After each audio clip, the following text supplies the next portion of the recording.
Candi Borobudur, bunga teratai di tengah danau. Pada tahun 1814, reruntuhan Candi Borobudur ditemukan semasa Gubernur Jenderal Hindia Timur Thomas Stamford Raffles menguasai Jawa.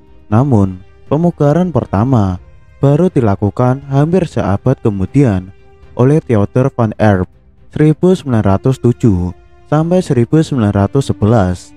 Rakai Garung alias Samaratungga, Raja Medang Kamulan dari Wangsa Shailendra membangun Candi Borobudur pada tahun 750 Masehi.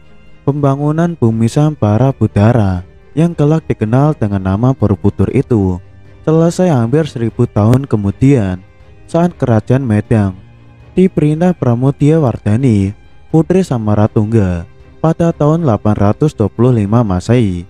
Candi Buddha terbesar di dunia ini sempat terlantar sekitar tahun 928 sampai 1006 Masehi. Gunung Merapi meletus, Medang Kamulan tertimbun material, termasuk Borobudur. Empu Sindok yang menggantikan Pramodya Wardhani memindahkan kerajaannya ke Jawa Timur.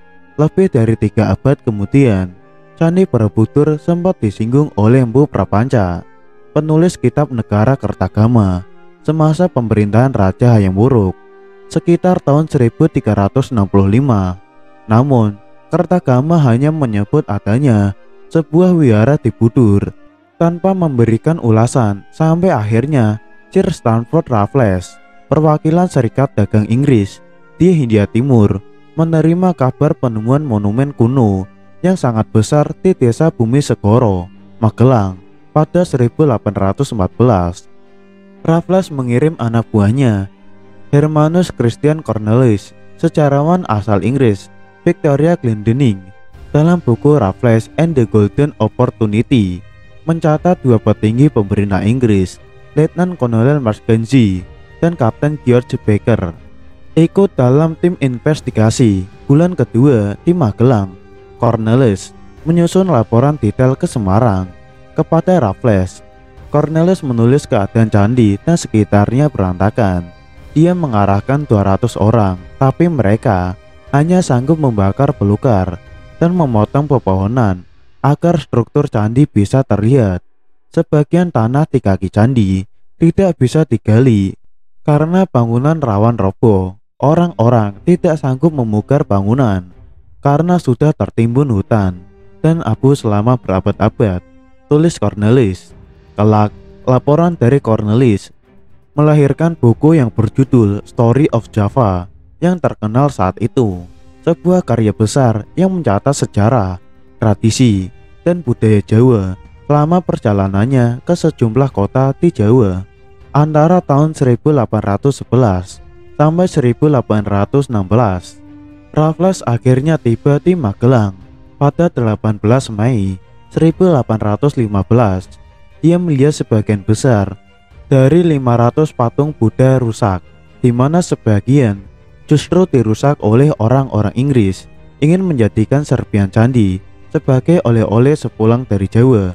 Saat ditemukan, batu-batu andesit itu memang telah berbentuk stupa. Namun, sampai saat itu belum diketahui justru lengkapnya. Kerajaan Medang Kamulan yang diperkirakan semasa dengan pembangunan candi sama sekali tidak meninggalkan catatan. Lebih dari itu, Raffles sangat takjub sebab dalam keadaan nyaris runtuh, Candi Borobudur masih menambahkan kemegahannya. Dalam History of Java, Raffles menggambarkan Candi Borobudur yang miring, setengah roboh, ilalang dan belukar menutup sebagian candi. Tingginya sekitar 100 kaki, puncak menara sekitar 20 kaki. Namun setelah runtuh, hampir semua bagian interior merupakan bukit itu sendiri, tulis Raffles. Namun, Raffles pun tidak bisa berbuat apa-apa. Pemerintah Belanda selaku penguasa tidak mempunyai biaya untuk menghidupkan kembali Candi Borobudur. Selain itu, dia dan orang-orang Inggris lainnya harus hengkang dari Jawa. Sesuai Konvensi London 13 Agustus 1814, Inggris harus mengembalikan Jawa kepada Belanda pada 1816. Seiring dengan berakhirnya Perang Napoleon di Eropa, Inggris pun pergi. Belanda kembali menguasai Jawa.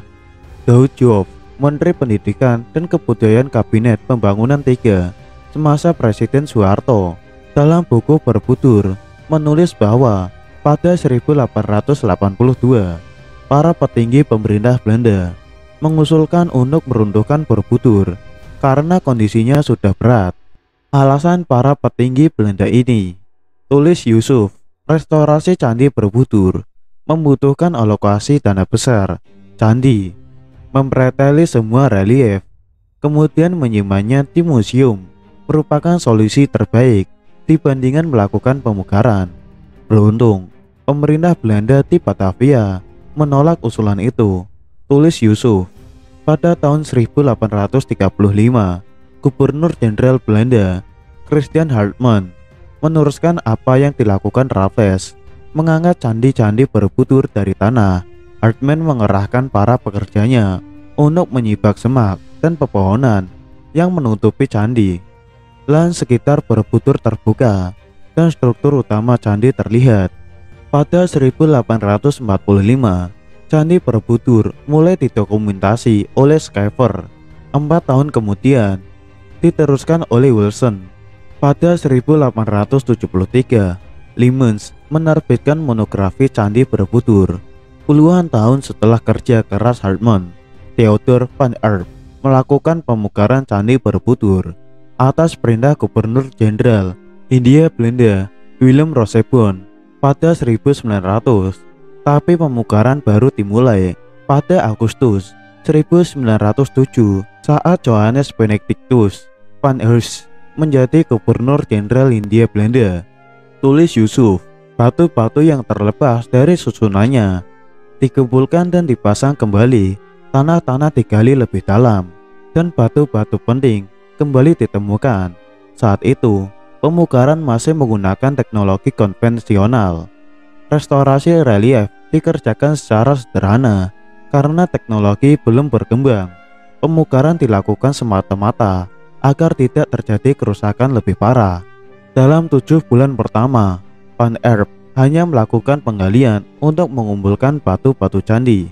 Pada 1908, dia mengajukan pemugaran dengan skala lebih besar dengan biaya tambahan 34.600 gulden. Van Erp memperbaiki tembok luas teras pertama, drainasi ke lereng bukit, undakan, dan pemugaran-pemugaran kecil. Van Erp juga menyusun ulang teras lingkar yang berisi 72 stupa, merekonstruksi stupa utama, dan memperbaiki struktur candi.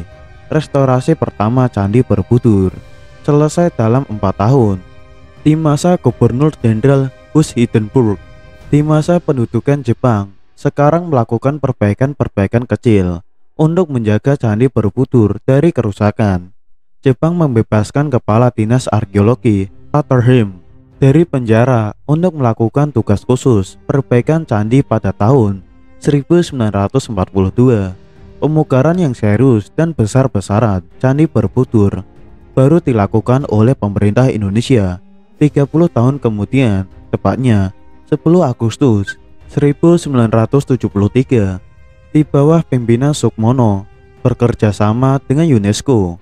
Proyek pemulihkan Candi Borobudur yang melibatkan sekitar 600 pekerja pun dikerjakan. Selama 11 tahun, pemugaran menghasilkan dana sebesar 24 juta dolar Amerika Serikat. Pemugaran kedua dilakukan pada tingkat rupa datu, 4 undak teras candi, dan kamatatu di kaki candi. Pembongkaran dilakukan secara menyeluruh pada bagian rupa datu. Proyek besar ini rampung pada tanggal 23 Februari 1983.